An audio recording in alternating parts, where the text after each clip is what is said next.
Good day mga Lord. So finally maglalaro na sa PBA si Jordan Hiddink matapos ma-trade ang kanyang rights papunta dito sa Converge Fiber Rexers ng Tira Firma Jeep kapalit kay Aljon Milicio at Kate Saldivar. Pero bago tayo magpatuloy, kung nais mong suportahan ang aking munting YouTube channel, humingi pa ako ng likes, share and subscribe. Maraming salamat in advance. Ngayon nga, ayon dito sa report ng Spin.ph, breaking Converge gets Hiddink. Fiber Rexers gets signing rights on former Gilas mainstay in exchange for Aljon Milicio, Kate Saldivar, and future first round pick. So ngayon nga mga Lords, itong si Jordan Hiddink ay nasa Converge Fiber Rexers na dahil dito sa pagkakatrade ng kanyang rights ng itong Tira Firma Jeep, kung saan ay na-drop nga ito sa special Gilas drop noong season 47 ng Tira Firma Jeep, pero hindi nga ito naglaro mga Lods sa PBA, lalong-lalo na dito sa kupunan ng Tira Firma Jeep, at pinili nga niya maglaro para sa Japan at Australia. Ngayon itong si Jordan Hiddink nga mga Lods, asahan natin na maglalaro na dito sa kupunan ng Converge Fiber Rexers dahil sa maganda yung tinatawag na environment relationship between Frank Lau at saka itong si Jordan Hiddink. So matatanda natin naglaro nga si Jordan Hiddink para sa Strong Group Athletics Philippines, which is pagmamayari nga ito ni Frank Lau na may koneksyon naman dito sa Converge Fiber Rexers. Kaya masasabi nga talaga natin mga Lords, smooth sailing yung naging transaction dito sa paglipat na nitong si Jordan Hiddink papunta dito sa Converge Fiber Rexers, dahil nga rin sa maganda nga yung relationship, working relationship nila ng nitong si Frank Lau, which is may connection nga dito sa Converge Fiber Rexers. Itong si Jordan Hiddink ay nag-average ng 13.4 points, 2.3 rebounds, 3.6 assists, 1.1 steal at meron siyang 0.3 block.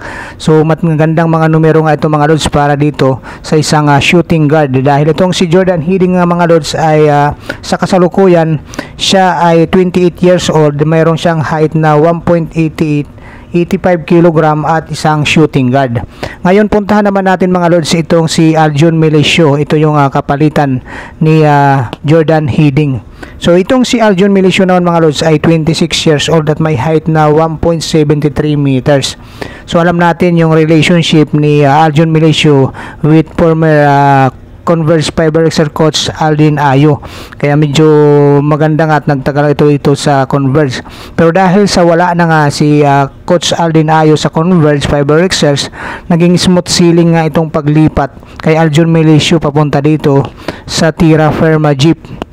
So ngayon mga Lords, itong si Aljon Milicio ay nag-average ng 4.9 points, 1.8 rebounds, 1.5 assist, 0.2 steal sa kanyang 13.8 minutes na paglalaro. Kaya medyo limitado nga yung minuto nitong si Aljon Milicio na mga Lods sa kasalukuyan dito sa Converge Fiber Rexers. Kaya mas maganda nga na i-trade na lang siya papunta dito sa Tira Firma Jeep, dahil alam natin na mayroon itong magandang opensiba dito nga sa kupunan ng Converge Fiber Rexers.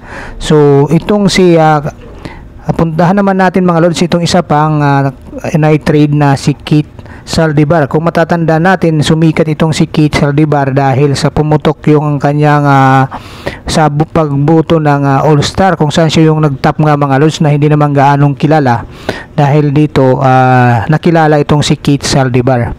So anyway, itong si Kate Saldivar naman mga Lords ay 28 years old at mayroon siyang 1.98 height at kanya ito ay nag-average ng 1.4 points, 0.8 rebounds, 0.3 assist, 0.1 steal sa kanyang 8.4 minutes lang na paglalaro.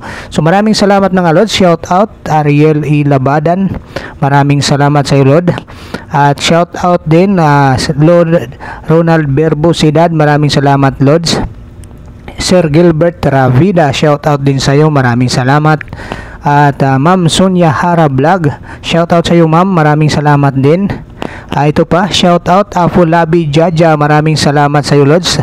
At ito pa din, shout out Bubbles, maraming salamat Lords sa suporta. Ito pa rin, shout out Sir Jerry Bragais, maraming salamat sir sa suporta. At shout out din na Sir Michael Lopez, maraming salamat din sa suporta. Ito pa, shout out Sir Romeo Reyes, maraming salamat din sir. At lastly, shout out Anthony Lucky Alon, maraming salamat. God bless you all, bye bye.